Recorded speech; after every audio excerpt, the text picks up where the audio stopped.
Sejarah Leak Bali. Kisah-kisah tentang Leak selalu menyeramkan dan kisah ini menjadi warna keseharian orang Bali sejak zaman dahulu. Apa itu Leak dan bagaimana sejarah dan asal-usul Leak? Leak menurut mitologi Bali adalah penyihir jahat. Le artinya unyihir, Ak artinya jahat. Kejahatan Leak hanya ada pada malam hari. Hanya dukun pemburu Leak yang bisa melihat Leak tersebut. Orang awam jarang. Konon, pada waktu siang, Leak itu sebagai anak manusia biasa yang beraktivitas. Namun pada saat malam ia menjelma menjadi makhluk yang menakutkan. Ia ada di kuburan untuk mencari organ dalam manusia yang akan dipakai sebagai ramuan sihir. Ramuan sihir itulah yang bisa mengubah bentuk si Leak menjadi harimau, kera, babi, kerangda. Bahkan kalau perlu Leak juga mengambil organ dari orang yang hidup. Konon Leak bisa berwujud apa saja. Bisa berupa bola api di angkasa. Demi memenuhi ambisinya, Leak juga bisa mencari wanita hamil untuk mengisap darah jabang bayi di kandungan. Jadi, sesungguhnya Leak itu manusia biasa yang mempraktikkan ilmu sihir. Ia membutuhkan darah agar dapat hidup. Bentuk Leak sesungguhnya memiliki lidah panjang dan gigi tajam. Sebagian orang mengatakan sihir Leak hanya berlaku di Pulau Bali. Kalau sudah lewat lautan Leak tidak sanggup. Bila seseorang menusuk leher Leak dari bawah ke arah kepala pada saat kepalanya terpisah dari tubuh, Leak tidak dapat bersatu kembali dengan tubuhnya dan dalam jangka waktu tertentu Leak akan mati. Kisah tentang adanya Leak berawal dari masa pemerintahan Raja Erlangga pada abad ke-11. Janda bernama Calon Arang dari desa Girah memiliki putri cantik yakni Ratna Manggali. Tidak ada seorang pun yang sudi menyunting Ratna Manggali. Akhirnya Calon Arang yang memiliki ilmu hitam membunuh semua pemuda desa. Berita cepat menyebar sampai istana raja. Serombongan prajurit dikerahkan saat malam untuk menangkap Calon Arang. Calon Arang terbangun, matanya mengeluarkan prajurit dan membakarnya. Hanya satu prajurit yang selamat dan melaporkan pada raja. Calon Arang menyebarkan wabah penyakit mematikan di kerajaan. Sumber lain menyatakan secara umum Leak itu tidak menyakiti. Leak itu proses ilmu yang cukup bagus bagi yang berminat. Karena ilmu Leak juga mempunyai etika-etika tersendiri. Ilmu Leak juga sama dengan ilmu yang lainnya yang terdapat dalam lontar-lontar kuno Bali. Dulu ilmu Leak tidak sembarangan orang mempelajari, karena ilmu Leak merupakan ilmu yang cukup rahasia sebagai pertahanan serangan dari musuh. Orang Bali kuno yang mempelajari ilmu ini adalah para petinggi-petinggi raja disertai dengan bawahannya. Tujuannya untuk sebagai ilmu pertahanan dari musuh terutama serangan dari luar. Orang-orang yang mempelajari ilmu ini memilih tempat yang cukup rahasia, karena ilmu Leak ini memang rahasia. Jadi tidak sembarangan orang yang mempelajari. Yang jelas ilmu Leak tidak menyakiti. Yang menyakiti itu ilmu teluh atau neranjana. Inilah ilmu yang bersifat negatif, khusus untuk menyakiti orang karena beberapa hal seperti balas dendam, iri hati, ingin lebih unggul. Ilmu inilah yang disebut pengiwa. Ilmu pengiwa inilah yang banyak berkembang di kalangan masyarakat, seringkali dicap sebagai ilmu Leak. Seperti yang dijelaskan di atas, Leak itu memang ada sesuai dengan tingkatan ilmunya termasuk dengan Endi Leak.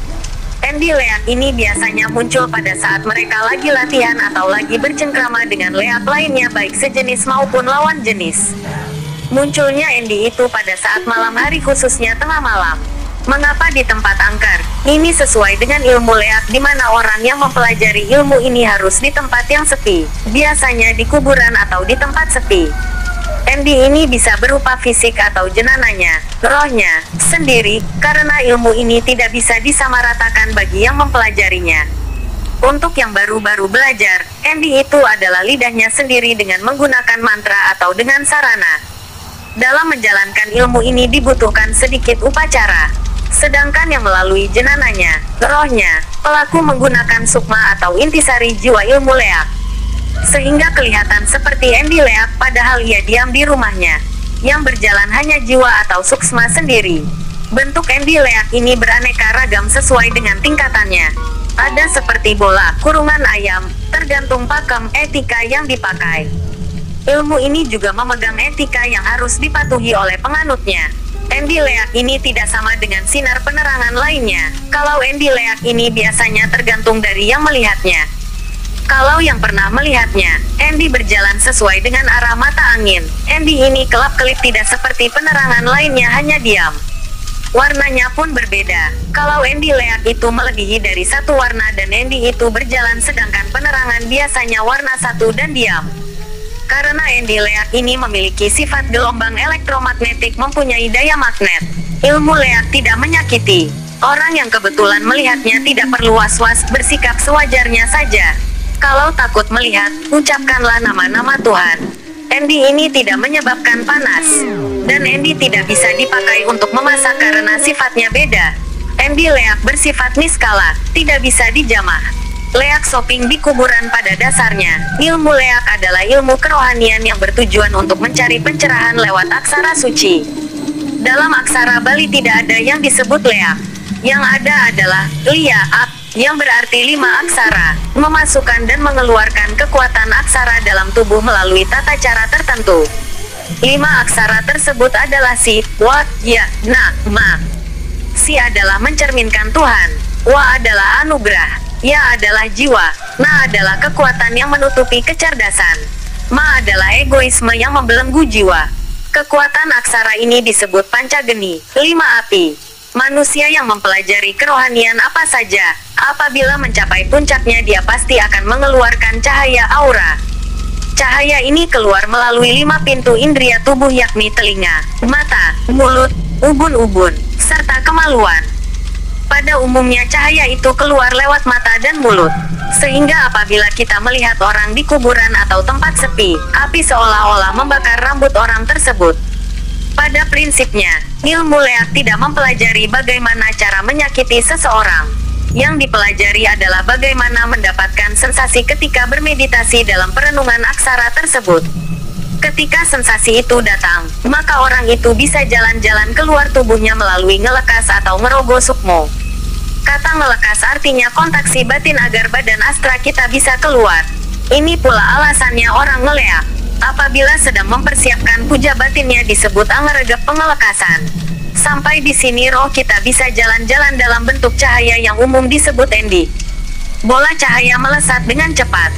Endi ini adalah bagian dari badan astral manusia. Badan ini tidak dibatasi oleh ruang dan waktu. Di sini pelaku bisa menikmati keindahan malam dalam dimensi batin yang lain. Jangan salah, dalam dunia pengeleakan ada kode etiknya. Sebab tidak semua orang bisa melihat endi. Juga tidak sembarangan berani keluar dari tubuh kasar kalau tidak ada kepentingan mendesak. Peraturan yang lain juga ada seperti tidak boleh masuk atau dekat dengan orang mati. Orang ngeleak hanya shoppingnya di kuburan, pemuunan. Apabila ada mayat baru, anggota leak wajib datang ke kuburan untuk memberikan doa agar rohnya mendapat tempat yang baik sesuai karmanya. Begini bunyi doa leak memberikan berkat. Ong, geni Brahma ang lebur panca mahabuta ang lukat sarining merta. Mulihan kene kitering betara guru, tumitis kita ada di manusia mahatama. Ong rangsa prete nama. Sambil membawa kelapa gading untuk dipercikan sebagai tirta. Nah, disinilah ada perbedaan pandangan bagi orang awam. Dikatakan bahwa leak ke kuburan memakan mayat, atau meningkatkan ilmu. Kenapa harus di kuburan? Paham leak adalah apapun status dirimu menjadi manusia, orang sakti, sarjana, kaya, miskin, akan berakhir di kuburan. Tradisi sebagian orang di India tidak ada tempat tersuci selain di kuburan. Kenapa demikian? Di tempat inilah para roh berkumpul dalam pergolakan spirit. Di balik kuburan dikatakan keramat, karena sering muncul hal-hal yang menyeramkan. Ini disebabkan karena kita jarang membuka lontar Tatwaning Ulun Setra.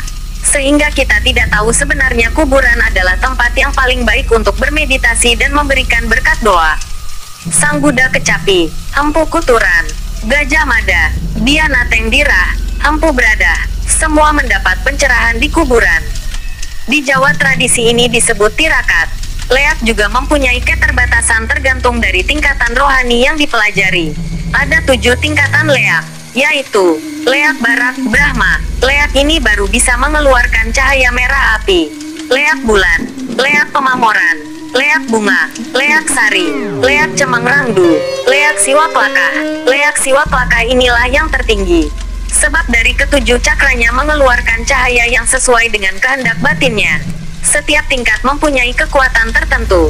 Disinilah penganut leak sering kecelik ketika emosinya labil. Ilmu tersebut bisa membabi buta atau bumerang bagi dirinya sendiri. Hal inilah membuat rusaknya nama perguruan.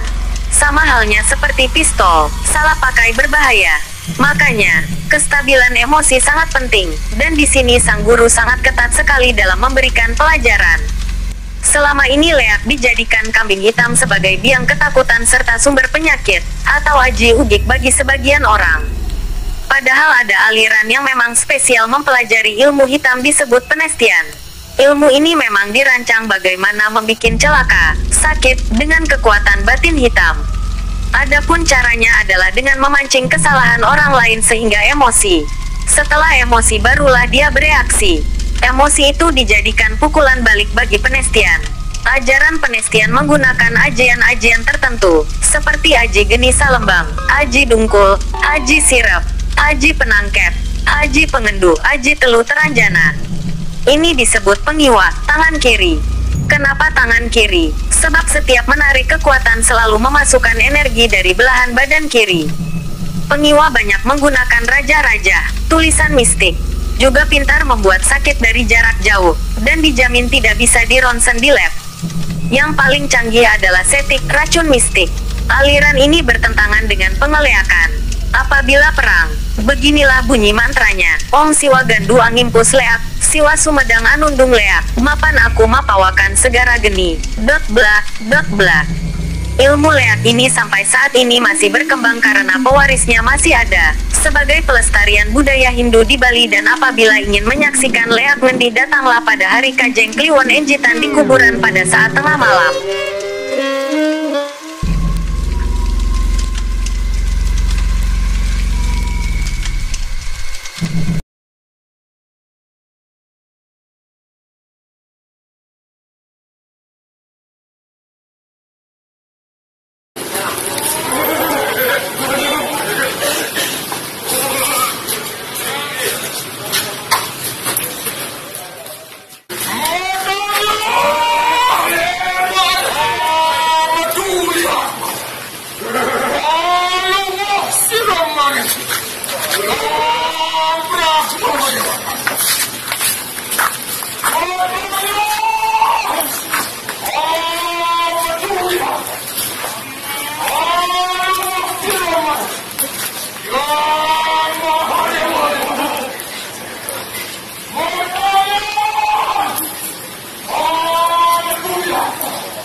Menang.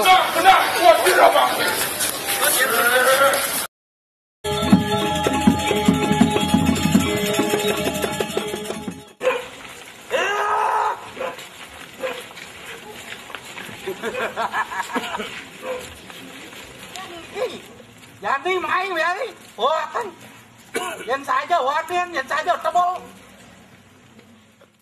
Minggir.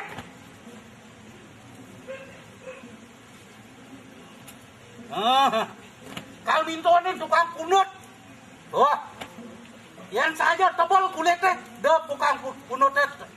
Indonya, nirep Indonya, nirep dia melinggih gini.